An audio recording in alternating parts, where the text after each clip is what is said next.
Great day, everyone, and welcome to our virtual class in BAM 6401, Thesis Writing 1. Today is week 4 of our trimester, and the topic for this session is Theoretical and Conceptual Framework. Before we proceed, let us just make some review. What has been done so far? So previously, we have developed the research title and we have discussed the introduction. So I am assuming you already have written your research problem, context, relevance, and aim of the study as the introduction of your chapter 1. At the end of the session, the student should be able to understand what is a literature and studies review, identify the sources of literature and studies, understand what is theoretical framework of the study, understand what is conceptual framework of the study, and finally, you are expected to construct a theoretical conceptual framework of your study. So let us begin with literature review. A literature review is a survey of scholarly sources on a specific topic. It provides an overview of current knowledge, allowing you to identify relevant theories, methods, and gaps in the existing research.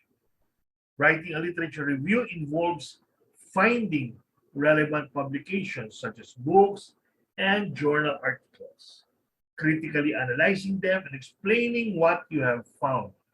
There are 5 key steps.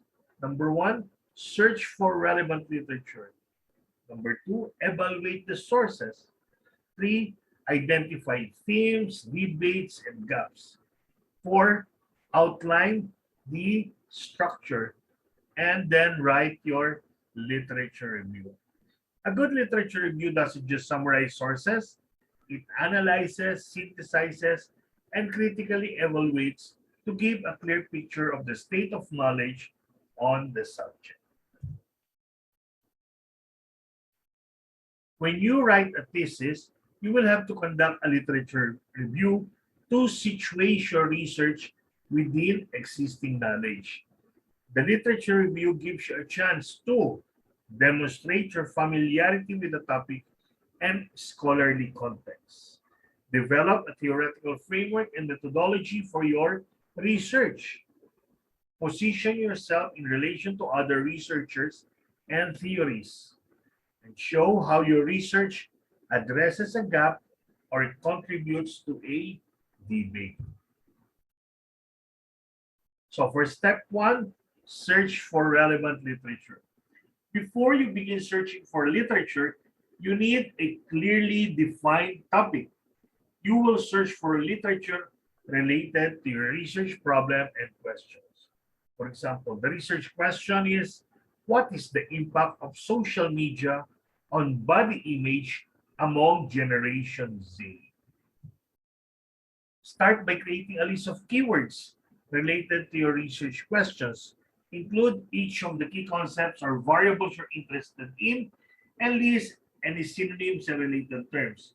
You can add this to this list if you discover new keywords in the process of your literature search. For example, social media, Facebook, Instagram, Twitter, Snapchat, TikTok, body image, self-perception, self-esteem, mental health, or Generation Z, teenagers, adolescents, youth. These will be your keywords. Use these keywords to begin searching for sources. Some useful databases to search for journals and articles include our AMA-ES virtual library. It is already embedded in your learning management system, in our LMS. You can also use Google Scholar.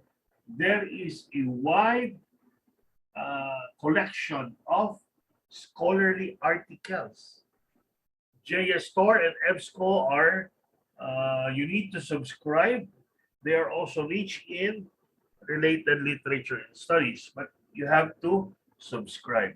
So we can do away with the first two, the virtual library and Google Scholar. Now, read the abstract to find out whether an article is relevant to your question or relevant to your research topic.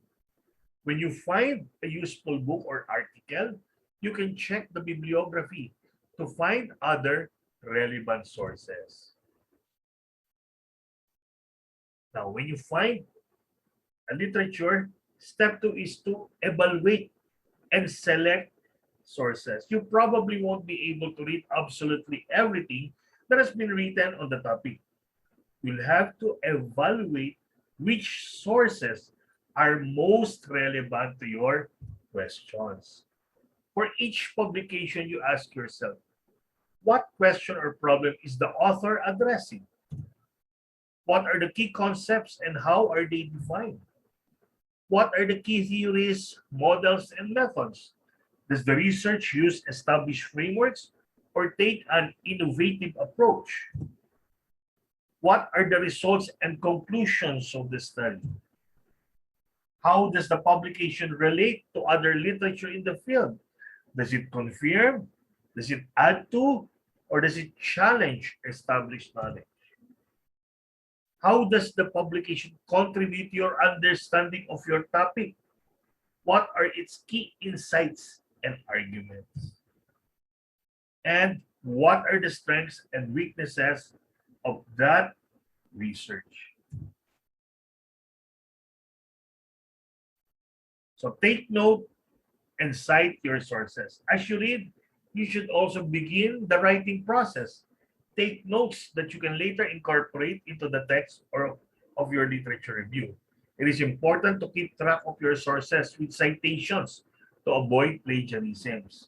It can be helpful to make an annotated bibliography where you compile full citation information and write a paragraph of summary and analysis for each source. This helps you remember what you read and saves time later in the process. For our citation and referencing, we are using APA citation style.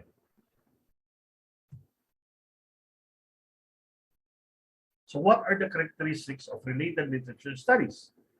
The surveyed materials must be as recent as possible within the last 5 years. So today is 2021.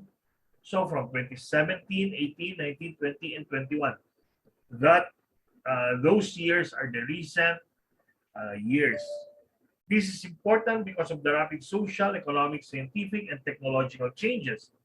Findings several years ago may be of little value today because of the fast changing lifestyle of the people. Materials reviewed must be objective and unbiased. Some materials are extremely or subtly one-sided, either political or religious, etc. Comparison with these materials cannot be made logically and validly. Distorted generalizations may result. Number three characteristic. Materials surveyed must be relevant to your study. Only materials that have some bearing or similarity to the research problem at hand should be reviewed. Surveyed materials must have been based upon genuinely original and true facts or data to make them valid and reliable. Reviewed materials must not be too few nor too many.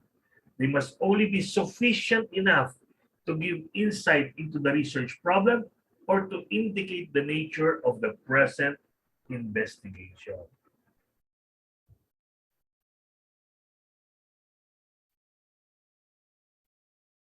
So what are the sources?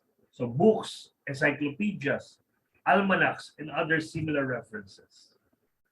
Articles published in professional journals, magazines, periodicals, newspapers, and other publications. Manuscripts, monographs, memoirs, speeches, letters, and diaries. Unpublished theses and dissertations.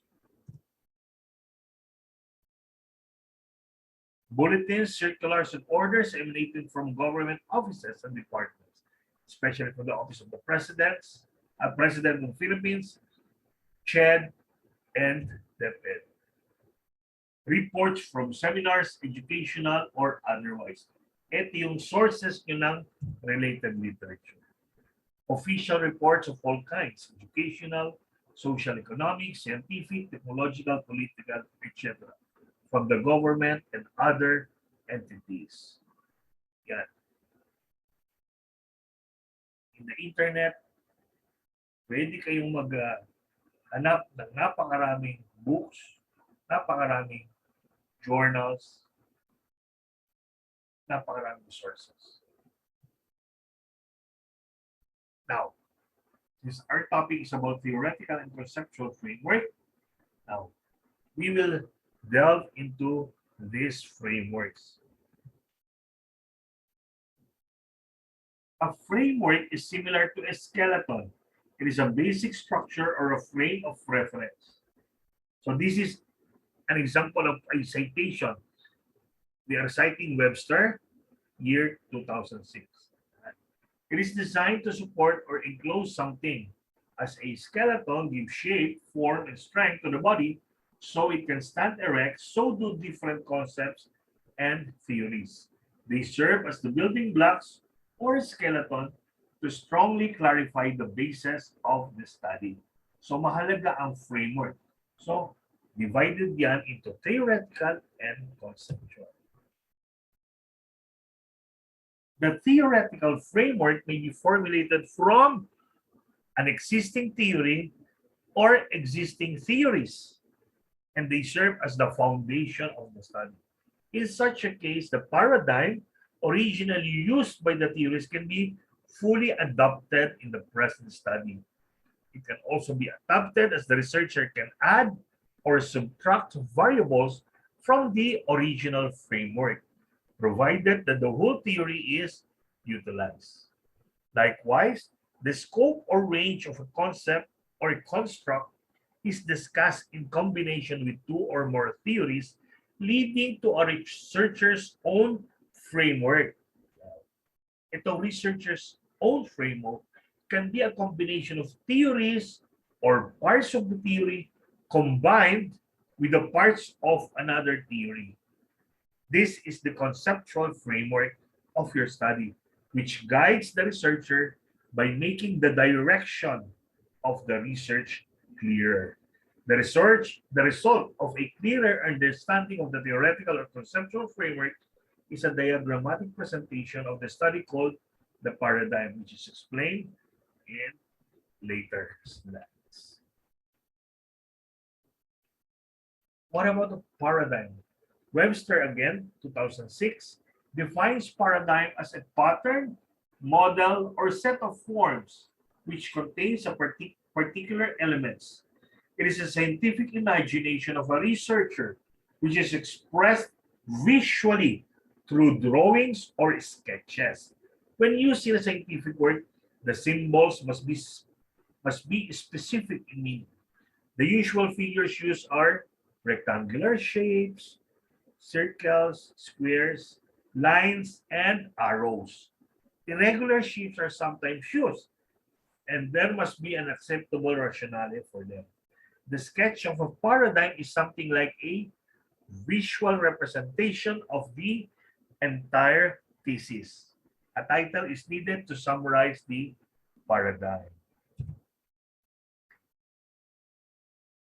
So let us discuss an example of a theoretical framework.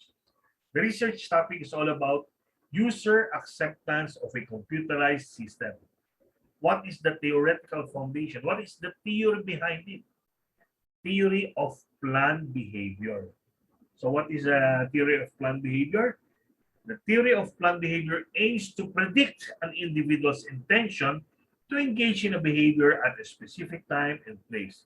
The theory was intended to explain all behaviors over which people have the ability to exert self-control. The key component to this model is behavioral intent. So behavioral intentions are influenced by the attitude about the likelihood that the behavior will have the expected outcome and the subjective evaluation of the risks and benefits of that outcome. The TPB states that behavioral achievement depends on both motivation, intention, and ability, behavior control. The TPB is comprised of 6 constructs or 6 variables or 6 factors or 6 indicators that collectively represent a person's actual concern over the behavior. So the theory of planned behavior is explained. Ano ba yung theory of planned behavior? Now, this is the theoretical foundation. What we need is a theoretical framework. Framework. Yan. So the theoretical framework is composed of rectangles, lines, and arrows. So in here, you can see the 6 constructs: behavioral beliefs, attitude toward the behavior, normative beliefs, subjective norm, control beliefs, and perceived behavioral control, all of which has influences the intention. So intention and behavior lead to actual behavioral control. So the theoretical framework based on the theory of planned behavior. So number one, you have to have the theory. Number two, you have to explain what the theory is all about. And three, create a framework representing the theory. So yan ang theoretical framework. So user acceptance, ito naman. Reference Davis FD 1989, perceived in his article, perceived usefulness, perceived ease of use, and user acceptance of information technology. Published in the MIS Quarterly, Volume 13, Issue 3, page 319 to 340. So this is technology acceptance model by Davis was aligned or inspired by the theory on planned behavior. So it also talks about the attitude and behavior. So it says here that the technology acceptance model actual use is influenced by behavioral intention to use. The behavioral intention to use is influenced by the attitude towards use. And this attitude is influenced by perceived usefulness and perceived ease of use of the technology, of the system, of the proposed new system. So ito ay aligned also with the TTB, pero ginamit mo as your basis also. So dalawa na ang ating theoretical framework. Una, TTB, ngayon, Technology Acceptance Model. So related to the user acceptance of a new computerized system, Venkatesh also proposed a model. So in the Journal of the Association of Information Systems, he calls it Unified Theory of Acceptance and Use of Technology, a Synthesis and the Road Ahead. So UTAUT. So meron pa rin itong performance expectancy at saka effort expectancy. Performance expectancy is similar to the previous perceived usefulness. Effort expectancy is similar to the perceived ease of use. Dinagdagan lang yan ng social influence and other facilitating conditions. So, such as the gender, age, experience, and voluntariness of use, all of this has an effect to this towards behavioral intention. Knowing the behavioral intention, according to Venkatesh, we will know, can predict the use behavior, the actual use. So these are the frameworks. Now, we combine everything to create our conceptual framework. As we mentioned, the conceptual framework is a representation of our study. Now, we can use this IPO model, or the input process output. This model is largely used when the research studies attempt to isolate the factor or major variable that causes the problem, subject, or phenomenon under investigation. So the input represents the profile of respondents. Kailangan natin malaman sino-sino ba yung ating respondents. And ano ba ang kanilang perception or acceptance of the new computerized system. So in terms of perceived usefulness, perceived ease of use, attitude towards use, behavioral intention, and social influence. Now, these variables, these factors, or these indicators are from the theoretical frameworks. Remember, we can combine them and then add, delete, and combine related variables which we can use in our study. So this represents the input. The process represents data gathering through survey and interviews, analysis of data, and interpretation of analysis results. The output will be, of course, our title, User Acceptance of New Computerized System at Work. So now I hope you understand, it's clear to you the difference between theoretical and conceptual framework. Theoretical frameworks are based on theoretical foundation. The conceptual framework is based on the variables in the theoretical frameworks. Now, another example, the research topic is customer satisfaction on the products and services of a particular company. Now, the theoretical foundation or the theory related to the topic is cognitive dissonance theory. So what is this? Leo Festinger, 1957. Now, we are citing now the theories, the author. Festinger, 1957, proposed cognitive dissonance theory that defines the dissonance between cognition of something and its reality. Perceived dissonance leads to change of a person's idea about a specific cognition. This change is psychological reason due to the fact that feeling the dissonance between whatever a person thinks about qualification of something and what he realizes from actual performance is unpleased and make discomfort in a person's mind. Thus, this uncomfortable feeling encourages the person to change his or her idea about the cognition. And so medyo technical, medyo psychological at kaya pagkaka-explain. But if we convert it into a theoretical framework, mas magiging malinaw sa atin. So, this is the citation, and in the reference section, we include the source. So, Festinger, L, 1957, A Theory of Cognitive Dissonance is a book published by the Standard University Press in Standard, California. So, this is the proper citation, proper referencing. So another theoretical framework is expectation disconfirmation theory. So EDT is built upon the basis of CDT. Confirmation, disconfirmation. Ito naman, expectation disconfirmation theory. Proposed by Oliver, 1977. So it's the author, 9th year. So reference, Oliver R.L., 1977. The effect of expectation and disconfirmation on post-exposure product evaluation, an alternative interpretation. From the Journal of Applied Psychology, Volume 62, Issue 4, pages 480 to 486. In-explain yan.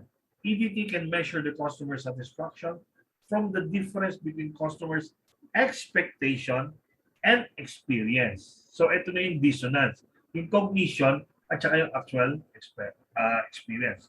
When actual performance of a specific product or service cannot meet the customer's expectation, negative disconfirmation will occur and leads to customer dissatisfaction.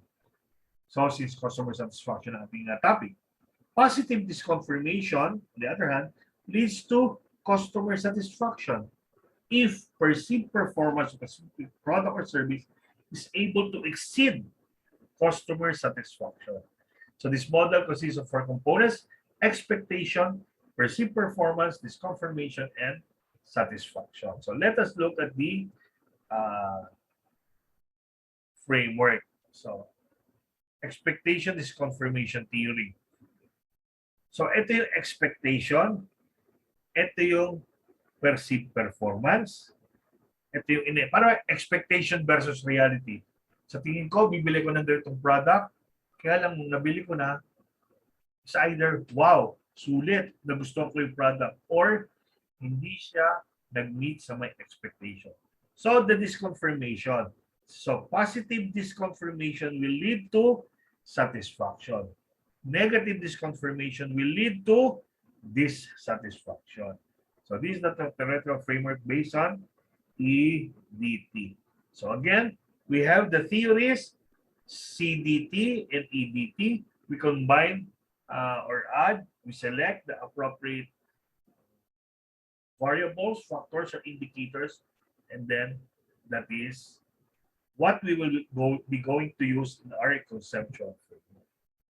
So, another construct or another model or another paradigm is the IVDV or independent variable dependent variable. This is used in experimental-based studies. The questions raised are higher order and may be factor relating, situation relating, or situation producing. Ano ang independent variable? Ano ang dependent variable? So, independent variable, we cannot control it. But we can find out ano ba ang effect doon sa dependent variable. So, we try to gather data on the customer perception on their expectation, the performance, and their disconfirmation. So, we can establish customer satisfaction. So, ito ngayon. This is para bang, ito ang cause, ito ang effect. Ito ang nag-i-influence ba ang independent variable sa dependent variable. So, may relationship ba ito dito sa dependent variable? So, that is IVDV. That's the second conceptual framework. First is IPO, second is IVDV. Another framework is criterion predictor model. This is used when relating and assessing the effects of two or more variables. Studies that focus on relationships, associations, differences, and effects will benefit from this model. So, basically, para siyang IVDV. So, yung independent variables, ito ang criteria natin. And hoping for if it can predict the outcome. So, ang criteria natin ay teaching competence of clinical instructor in terms of knowledge level, pedagogical skills, classroom management skills. So, tanong naman natin sa research natin, meron bang epekto kung ang knowledge level ng instructor ay mataas? Paano kung mababa? Meron bang epekto yun sa level of performance of nursing students? So, in terms of level of performance, makikita naman natin sa academic grades, related learning experience, and patient satisfaction. So we correlate these variables. So yung bang pedagogical skill, yung classroom management skills, kapag excellent ba, excellent din ang academic grades, pwedeng merong relationship, positive relationship, or negative relationship din. Or no relationship at all. Pwedeng ang knowledge level ay napakataas, pero ang academic grades, it doesn't show. Merong mataas ang grades, merong mababa. So, that knowledge level cannot predict the outcome of academic grades. So, the relationship of teaching competence of clinical instructors to the level of performance of nursing students. And conceptual framework number 4, P model stands for additional box. This is used in research studies that propose a program, a strategy, course of action, or intervention measure. Fits the situation producing level of questioning. So basically, it looks like the IPO model. So the input will be the profile of entrepreneurs, acceptance of new computer system, and their performance. The process, analysis of data through survey, question, and interpretation of results. Thus, the output is user acceptance of the new computerized system. So whatever the result be it positive or negative, user accept, user do not accept, a proposed program for improved user acceptance is added. Kaya P model, meron siyang additional proposed program. And all of this has to have a title, descriptive title. Okay, to summarize, a literature review is a survey of scholarly sources on a specific topic. So mahalaga ito kasi it provides an overview of the current knowledge, allowing you to identify relevant theories, methods, and gaps in existing knowledge. It helps demonstrate the knowledge ngayon of the researcher in the particular topic. We say that the theoretical framework may be formulated from existing theories and serve as the foundation of the study. The conceptual framework, on the other hand, guides the researcher on the direction of the study using the variables from the theoretical foundation. The variables, the constructs, or factors, the indicators, yan. So the conceptual framework can use these four different paradigms. Input, process, output, independent variable, dependent variable, criterion, predictor, paradigm, and P model, which is similar to I2O with additional box for a proposed program, strategy, or intervention. So I hope you learned something from this lecture, and that ends my presentation. Thank you for listening, and I will be answering all your concerns later. For the meantime, thank you for listening. Keep safe, and God bless.